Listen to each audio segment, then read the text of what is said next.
So much for joining us. Thanks, Chief. And joining me now is someone who also knows from budget challenges, New Jersey's Republican Governor CHRIS CHRISTIE. Governor, thank you so much. Welcome to This Week. I'm happy to be here. So, Governor, your victory last November in the very blue state of New Jersey was heralded by Republicans nationally, seen as a blueprint for their victories.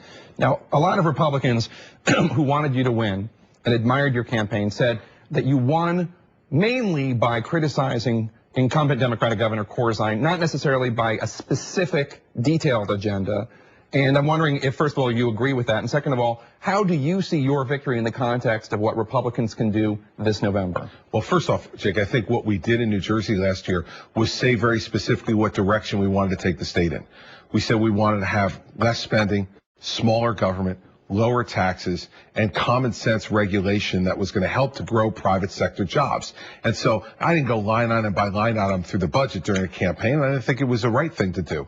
Now, in terms of what it tells us going forward, I think Republicans across the country need to get back to our brand, and I think that is the Republican brand. It's why I became a Republican. Less government, lower taxes, less spending, and common sense regulation that grows private sector jobs. And so I think if my win tells anything, it means if we get back to basics as Republicans, then we speak to some of the concerns people have in New Jersey and across the country. The biggest item on your agenda so far has been dealing with the budget and the huge deficit in New Jersey. Here you are on CNBC. We passed a budget that cuts $11 billion from our state's budget, balances it without any new tax increases on the people of the state of New Jersey. Now, Patrick Murray, director of polling at Monmouth University, says, quote, "That's a nice talking point, but it's absolutely untrue. There are a lot of legal obligations that the state has that the governor just simply ignored." And the Star Ledger reported, budget analysts say the $11 billion deficit was closed largely by avoiding massive costs. The budget skipped a $3.1 billion payment to the pension fund, continuing a decade-long pattern Christie had criticized, and did not pay a $1.7 billion to schools under the state's formula for education aid. So these billions that you're not funding, are you doing this just by executive fiat? How does this work? Because they're legal obligations, right? No, listen, the legislature passed this budget. The budget I presented on March 16th has $11 billion in less spending than was projected to be done through the Corzine administration. And so Patrick Murray's a pollster, and he's okay as a pollster, but he's not going to be all that great as a governor. Because what we did here was we took $1.7 billion less in education funding. Well, $1 billion of that was federal stimulus money that had been spent in 1 year by the Corzine administration, and we were left with $1 billion hole. Really what we did was we reduced it by about $820 million educational spending. Across the board, Jake, we had to reduce spending. Every department of state government was cut. And so there are going to be some cuts you like and some that you like less. But when you have an $11 billion hole to fill, you have to fill it. Finally, on pensions, I wasn't going to put $3 billion into a failing pension system. We need pension reform. I passed some already for new hires in March. And now this fall, we're going to go after current employees and pension reform and health benefit reform because we're going broke. Now, in that clip, you said that there were no new tax increases on people of the state of New Jersey. But also your budget did not fund $1 billion in direct property tax rebates, the homestead rebate. That means that people's property taxes are going to go up. Well, no, what we did, Jake, was we did a couple of things. First, we changed it from a property tax rebate program to a direct credit. We spent about $20 million a year in processing these checks and borrowing the money to send out to people. We've eliminated that, and what we did was we skipped 3/4 of that payment in the current fiscal year as part of the shared sacrifice that everybody was going to have to make. I wasn't going to cut just programs for the vulnerable, wasn't going to cut just programs for the rich, but programs for the middle class. Everything had to be cut, but that program will be back as a direct tax credit in the Q4 of fiscal 11. But that shared sacrifice, I mean, is that not a tax increase, even if it's a...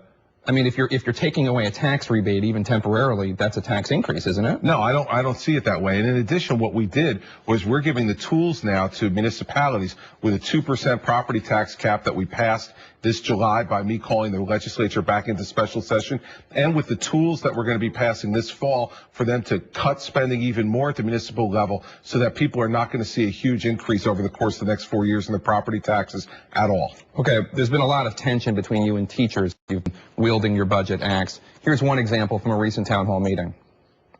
We're not compensating compensating me for my education, and you're not compensating me for my experience. That's well, you know what? Then you don't have to do it.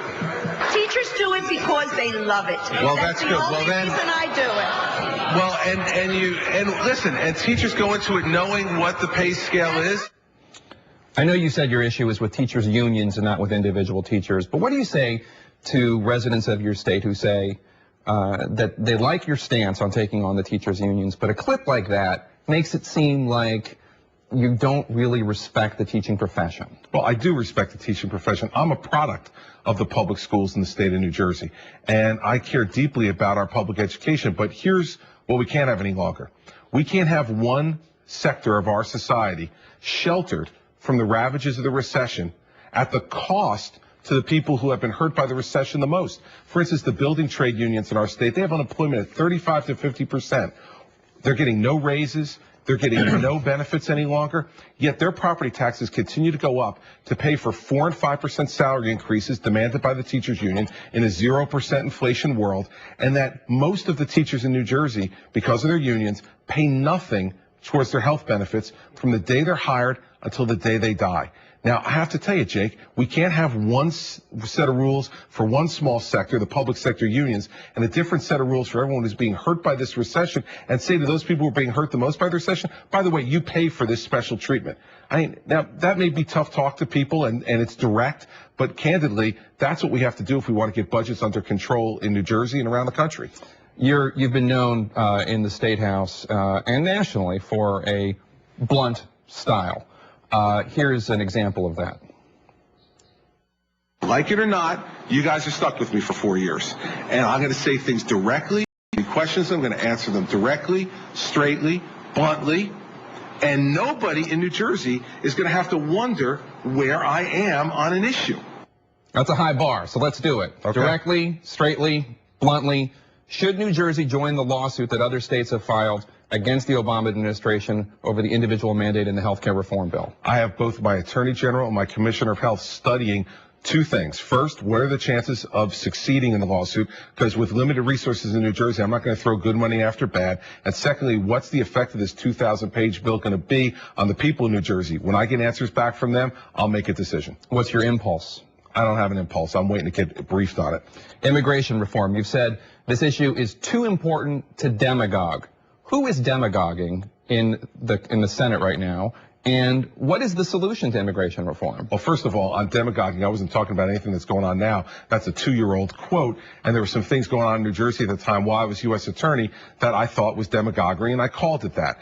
Listen, this issue is a federal issue that should be handled by the feds and should be fixed finally. As a former United States attorney, I had to deal with these issues for 7 years, and we simply didn't have the resources to deal with them effectively. So the president and the Congress have to step up to the plate. They have to secure our borders, and they have to put forward a common sense path to citizenship for people. And until they do that, states are going to struggle all over the country with this problem, and so is federal law enforcement, who doesn't have the resources to do it effectively. Has the Republican Party in Congress been help or hindrance to that cause for immigration reform? I think it depends on which Republican you're talking about. I don't think the party has had a generalized stance. I think there's been, folks who have been all over the map on this issue, and candidly, I don't think there's one general Republican position. Well, there are Democrats offering a bill, and they can't get any Republicans to join them. Well, listen, the fact of the matter is that they have to find a way to build consensus. And I think that's what the president said he wanted to do when he came to town. I think that's the challenge for those who are in the majority. Find a way to build consensus. That's what I've been doing in New Jersey, Jake. We have a Democratic legislature. I've passed a budget with those $11 billion in cuts with a Democratic legislature, a property tax cap with a Democratic legislature, pension reforms with a Democratic legislature. If you want to lead and build consensus, you can. And it's on the obligation of those people in charge to build consensus. Two more quick questions. One, the stimulus bill. Net positive for New Jersey or negative? I think short-term positive, and we're now feeling the negative. Lastly, I know you like to talk about New Jersey's cultural icons. You prefer to talk about Springsteen, but the New York Times today has this profile of Snooki from Jersey Shore. Sure. MTV's Jersey Shore. positive for New Jersey or negative? Negative for New Jersey. I mean, because what it does is takes a bunch of New Yorkers, who most of the people on Jersey Shore are New Yorkers, takes a bunch of New Yorkers, drops them at the Jersey Shore, and tries to make America feel like this is New Jersey. I could tell people, they want to know what New Jersey really is. I welcome them to come to New Jersey anytime. The Jersey Shore is a beautiful place, and it's a place that everybody should come on vacation this summer. We got another 6 weeks or so of summer left. Come to New Jersey. Governor Christie, thank